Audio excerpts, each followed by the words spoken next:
ভিডিওটা আমাকে করতেই হলো ছোট্ট করে বন্ধুরা। এই বিষয় নিয়ে আমার বড় ভিডিও আসবে।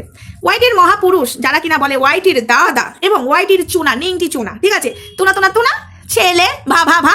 হ্যাঁ, তো এদেরকে কেন আমি বলবো না, কিছু মানুষের খুব গায়ে লেগেছে। যেহেতু আমি একটা ভিডিও করেছিলাম, ঠিক আছে, ওই যে বিজেপির নেতা বউ মেয়েকে ছেড়ে একটা মেয়ের বয়সীকে বিয়ে করেছে। তো আমি বলেছিলাম দেবলীনা যেখানে স্বামীর সাথে অশান্তি হয়েছিল, সেখানে একটা ডিপ্রেশনে চলে যেও ভুলভাল কাজ করেছিল, তার বন্ধুর সাথে তার চরিত্র নিয়ে এত কথা বলে দেওয়া হলো যে কিনা পরকিয়াই করে না, কিন্তু এখানে রীতিমতো পরকিয়া করছে এক বিজেপির নেতা, সোশ্যাল মিডিয়াতে এসেছে। তো এটা নিয়ে কেন কেউ কিছু বললো না ওয়াইটির দাদা আর ওয়াইটির নেংটির চুনা হ্যালো গাইস বলে? তো একটা ভিডিও করাতে কিছু মানুষের এত মেগেছে। হ্যাঁ বলুক, কেন এ বিজেপির নেতা বলে? এই বিজেপির নেতা বলে বলা যাবে না? কেন বলা যাবে না? অন্যদের বেলায় বলা যায়, দেবলীনার বেলায় বলা যায়, অনেকের বেলায় এখানে চরিত্র হরণ করেছে হ্যালো গাইস করে, তাহলে এই বিজেপির নেতাকে কেন বলা যাবে না? এই বিজেপির নেতাকে কেন বলা যাবে না?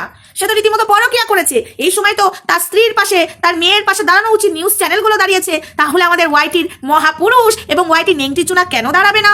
কেন বলবে না ও সে তো আবার বিজেপির নেতা?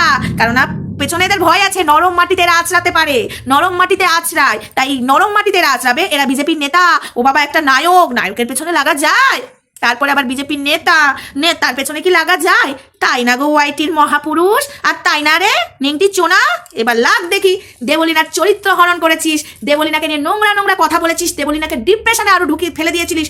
এইবার বল, এইবার তোদের দম আমি দেখতে চাই। এই বিজেপির নেতাকে কি করে তোরা ডাউন করতে পারিস, এবার তোদের দম দেখবো। তোরা নাকি পরকিয়াকে সাপোর্ট করিস না, তোরা নাকি যাকে ধরিস তার ডাউন করে দিস। এবার এই বিজেপির নেতাকে ডাউনটা কর, চল থাম্বনেলে যাদেরকে দেখে এলি তাদেরকে এবার ডাউনটা কর। তাদের মানে এই মহিলাটার স্বামী, ঠিক আছে, ওর স্বামীর ফটোটা আমি দিইনি, আমার প্রয়োজন মনে করেনি, কিন্তু মা মেয়ের ফটোটা দিয়েছি। ইনার যে হাজব্যান্ড এবং এই মেয়েটার যে বাবা, তোরা ভালো করেই জানিস সে হলো বিজেপির নেতা, আর তোরা এটাও জানিস সে হলো নায়ক।